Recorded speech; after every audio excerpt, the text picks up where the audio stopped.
Entro un anno la gestione della Fiera di Padova potrebbe passare ad Interporto, un'indicazione che arriva a sorpresa dopo un lungo silenzio dal sindaco di Padova e presidente della provincia Sergio Giordani durante la presentazione del piano industriale del colosso della logistica PSA per la gestione dello scalo intermodale padovano. Due dossier collegati, spiega il sindaco. Sul tema è in corso uno studio con l'ipotesi dell'incorporazione in Interporto di Padova Hall, la partecipata che gestisce appunto la fiera, oppure della creazione di una nuova società per la gestione degli spazi e della fiera. Allora, logica, finora la fiera ha problemi sotto l'aspetto dei risultati. Scorporando in termine, diventa Interporto, diventa una società sotto l'aspetto commerciale come la fiera.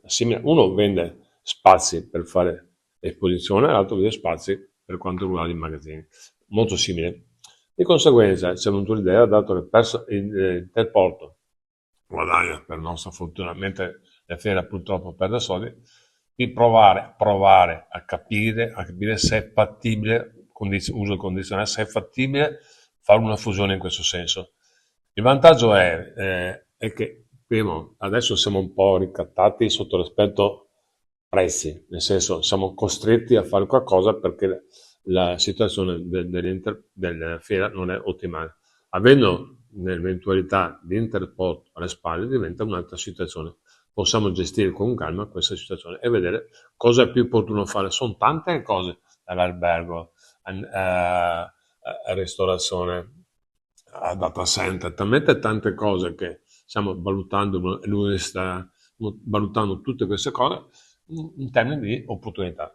L'arena musica, sono tantissime cose. Se uno somma tutte queste cose non ci stanno dentro, per cui stiamo valutando una a una qual è la cosa migliore. Il sindaco si è espresso anche sulla fiera, ha lanciato il sasso avanti.